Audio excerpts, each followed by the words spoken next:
안녕하십니까. 본 인터넷 복음방송을 청취하시는 청취자 여러분, 그동안 안녕하십니까. 오늘은 마태복음 성경 퀴즈 51번부터 해설해 드리려고 합니다. 51번, 소자 중 하나라도 잃지 않는 것은 누구의 뜻입니까? 이렇게 물었습니다. 정답은 마태복음 18장 14절에 하늘에 계신 너희 아버지의 뜻이니라고 했습니다. 이 본문은 양 100마리 중 한 마리를 잃었을 때에 그 한 마리를 찾을 때까지 찾으시는 주님의 애틋한 심령을 기록한 성경입니다. 100마리가 있다고 해서 한 마리를 잃어버리면 그것을 무시해서는 안 된다는 것입니다. 하나님께서는 소자, 적은 자, 어린아이, 적은 것이라도 귀중히 여기시는 하나님의 뜻을 우리에게 보여주고 있는 것입니다. 이것은 반드시 찾아야 하고 찾을 때까지 찾아야 하고 찾으면은 99마리보다도 더 기뻐해야 한다는 것이 하나님의 뜻이라고 했습니다. 52번 퀴즈는 여우도 구리고 공중의 새도 거처가 있는데 인자는 무엇이 없다고 하셨나요? 이렇게 물었는데요. 정답은 마태복음 8장 20절에 오직 인자는 머리 둘 곳이 없다 하시리라. 예수님은 머리 둘 곳이 없다고 말씀하셨습니다. 우리가 주님처럼 살아가려면은 우리가 이 땅에 살면서 우리도 집을 사지 말아야 할까요? 주님을 따르는 자는 주님처럼 살려면 머리 둘 곳도 없어야 한다고 했는데 땅 한 평도 없이 방 한 칸도 없이 우리가 살아가야 할까요? 주님은 물론 그렇게 살으셨습니다. 주님은 우리를 위해 가난하게 되셨고 주님은 우리를 위해서 계속 떠돌이 생활을 하시면서 복음을 전했습니다. 그러나 오늘 우리는 주님이 가난한 대신에 주님은 우리를 부욕해 하셨으므로 우리는 할 수 있는 대로 주택을 구입하고 이 땅에서 평안하게 살면서 우리 이웃을 잘 전도하는 일을 해야 할 것입니다. 이 본문을 두고 우리도 집을 사지 않아야 한다 하는 것은 잘못된 것입니다.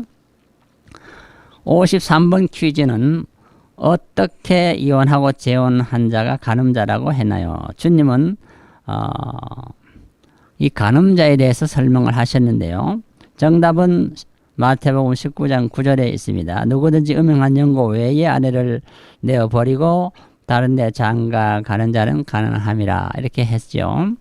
가정이라는 것은 하나님께서 최초에 우리에게 만들어주신 가장 근본적인 조직이죠.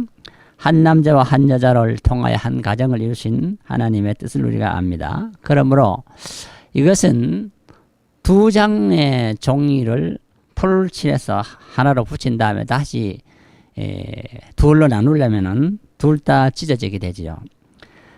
이혼이라는 것은 사실 성경적으로는 불가능하게 되어 있습니다. 모세가 이혼 종서를 주라는 것도 인간의 마음에 강팍하고 완악한 때문이라 이렇게 설명을 하셨습니다.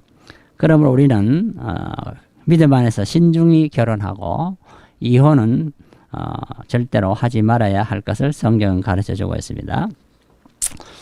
54번 퀴즈 문제, 부자 청년에게 한 가지 부족한 것이 무엇이었나 이랬는데 정답은 19장 21절에 내 소유를 팔아 가난한 자를 주라는 말씀이었습니다. 부자고 청년입니다. 젊은 청년이 돈이 많았는데 주님을 따르려면 있는 소유를 팔아서 가난한 자에게 주라고 했습니다. 돈이 많은 청년은 매우 근심이 많아서 그냥 돌아갔다. 부자 청년은 그 다음에 주님 말씀을 믿지 못했기 때문에 근심이 컸던 것입니다. 그리하면은 하늘에서 내게 보화가 있으리라는 약속을 믿지 못했습니다. 땅의 보화보다도 하늘의 보화를 주님은 약속해 주셨지만은 부자 청년은 그것을 믿지 못하였기 때문에 근심하고 걱정하며 돌아갔습니다. 우리는 하나님 주신 부를 바로 사용할 때에 그 부가 가치가 있는 것을 볼 수가 있습니다. 부는 하나님의 축복인데 하나님의 축복을 우리는 나누면서 살아가야 할 것입니다. 55번 퀴즈.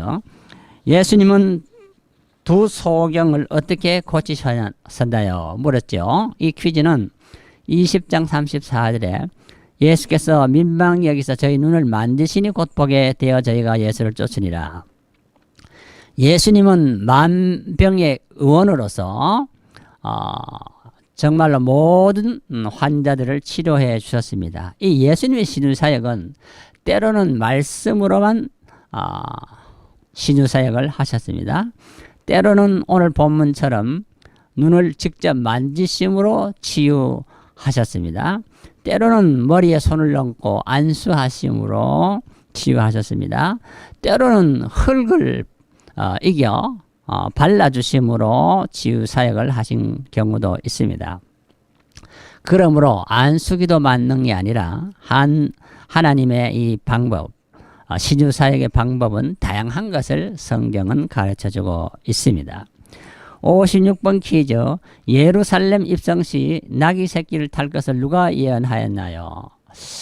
마태복음 21장 4절에 보면은 이는 선지자로 하신 말씀을 이루라 하심이라 했는데, 이 선지자란 누구를 가리킵니까? 이 선지자는 스가랴 9장 9절에 보면은 스가랴 선지자라고 했습니다. 스가랴의 선지자인 것을 알 수가 있죠. 성경에는 이 스가랴라는 말이 30회 이상 나오는데, 이 스가랴서를 기록한 저자는 이또의 손자 베가라의 아들 스가랴라고 스가랴 1장 1절에 말했죠. 학계 선지자보다 약간 늦게 예언 활동을 시작했고요. 스가랴 선지는 주전 520년경 다리오 왕 시대에 약 50년간 선지자 활동을 했습니다. 스가랴도 우리와 동일한 사람인데 어떻게 500년 전에 예수님이 나귀 새끼를 타고 오실 것을 이렇게 예언할 수가 있었을까요? 스가랴가 똑똑해서 그런 것이 아니라 하나님의 영감을 스가랴가 받았기 때문에 이런 기록을 할 수가 있다는 것입니다. 모든 성경은 하나님의 영감으로 기록되었다는 것입니다. 57번 퀴즈 말씀은 예수님은 누구를 성전에서 내어 쫓으셨나요? 마태복음 21장 12절. 매매하는 자를 내어 쫓으시며 돈 바꾸는 자들의 상과 비둘기 파는 자들의 의자를 둘러 엎으셨다. 이 예수님의 교회 성전 청결 운동인데요. 하나님의 성전은 예배를 위해서 사용되어져야 합니다. 자신의 경제적인 이익을 위해서 성전을 출입하거나 사용해서는 안 된다는 것입니다.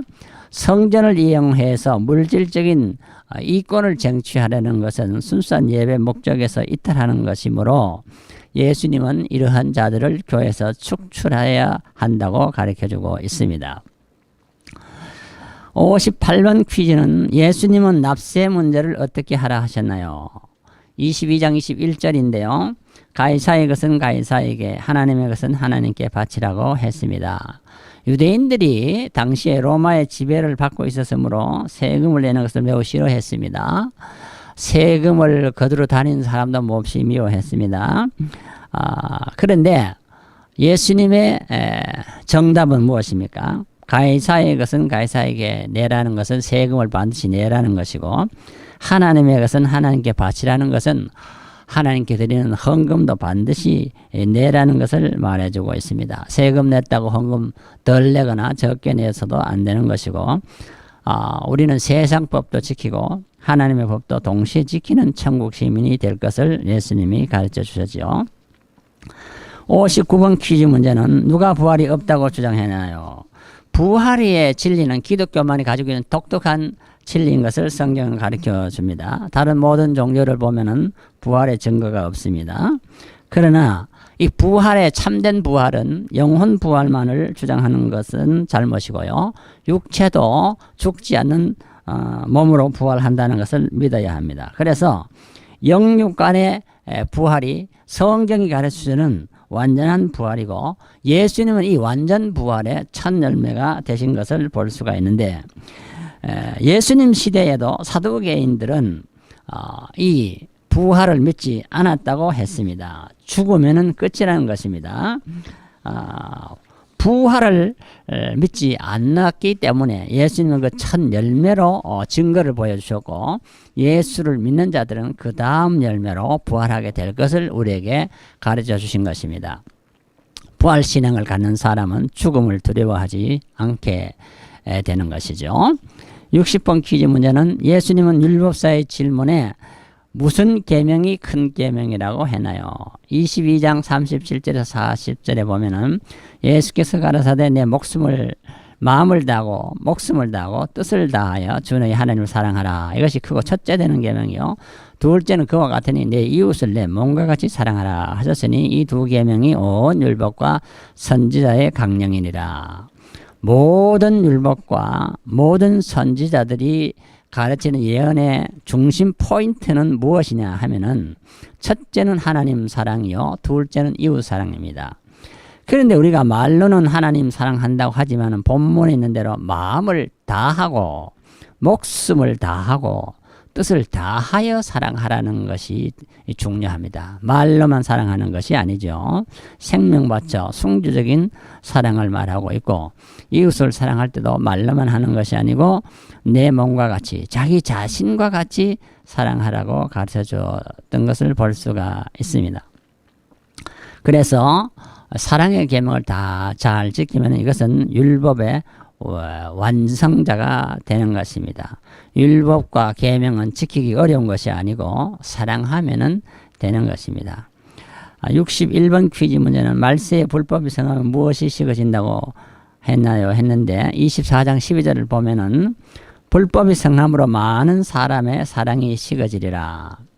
말세의 증거는 성경에 많이 기록하고 있죠. 전쟁이나 기근, 천재지변, 여가의 사건들이 많이 발생하는 것이 말세에 일어나는 일들이지요. 그러나 가장 쉽게 볼 수 있는 것은 불법을 행하는 것입니다. 법을 만든 사람, 법을 지켜야 할 사람들이 법이 있어도 지키지 않는 것이 이 말세의 현상입니다. 세법이 있어도 세금을 내지 않고 탈세하려고 하고, 병력법이 있어도 군대를 할수면 쓰면 안 보내려고 하고, 교통법규가 있어도 법을 안 지켜서 많은 사고를 냅니다. 우리는 신앙인으로서 신앙의 법을 지켜야 되는데 주의를 지키지 않는다든지 11조를 받지 않는 것은 다 신앙의 법도 어기는 것이죠. 이 불법이 성한다. 하나님의 법이나 세상 법을 지키지 않는 것이 말세의 특징인데, 이 불법이 성함으로 결과적으로는 가장 큰 계명인 하나님과 이웃 사랑에 대한 계명도 식어지게 된다. 말씀을 버리면은 사랑의 계명도 행치 못하게 되는 것을 볼 수가 있습니다. 부부 간에도 사랑이 식어져서는 안 되고, 가족 간에서도 사랑이 식어져서는 안 됩니다. 메모리즘 시대에 황금만능주의 시대, 돈만 있으면 된다는 세상에서 우리는 이런 세속화 정신을 막아내고 법을 지키고 하나님 사랑으로 더욱 가까이 나가야 할 것입니다. 62번 퀴즈 문제는 주님은 언제 다시 오신다고 하셨나요? 24장 14절에 보면은 천국 복음이 모든 민족에게 증거되기 위하여 온 세상에 전파되리니 그제야 끝이 오리라. 많은 사람들이 내가 예수다, 예수가 이미 재림했다, 이런 말을 하지만은요, 또 예수가 언제 시한부 종말론을 주장하는 사람들은 예수님 언제 온다 이렇게 난리를 치지만은 성경은 분명히 기록하기를 온 세상에 천국 복음이 다 증거된 후에야 종말이 온다고 했습니다. 주님의 재림은 금방 오는 것이 아니고 복음이 땅끝까지 모든 민족에게 증거된 후에 오신다는 것을 잊어서는 안 되므로 우리는 이 복음을 모든 백성들에게 전하는 일에 최선을 다해야 할 것입니다. 열처녀 비유에서 우리는 왜 깨어 있어야 하나요? 했습니다. 열처녀 비유는 마태복음 25장 13절에 보면은 너희는 그날과 그 시를 알지 못하기 때문이라. 우리는 도적이 언제 올지 알면 우리가 폴리스를 불러서 집을 지키겠죠. 그러나 모르기 때문에 도적을 맞게 되고 강도를 맞게 됐죠. 주님 언제 오실지 모르기 때문에 우리는 그날과 그 시를 알지 못하기 때문에 항상 깨어서 기도해야 됩니다. 주님 우리의 신랑이요, 우리는 신부들이라고 성경은 가르쳐 주는데 우리는 신부로서 신랑을 기다리며 항상 깨어 기도하는 자들이 되어야 할 것입니다. 오늘은 여기까지 우선 말씀을 드리려고 합니다. 다음 호에 다시 마태복음을 계속해서 한 번 더 말씀을 증거하려고 합니다. 감사합니다. 안녕히 계십시오.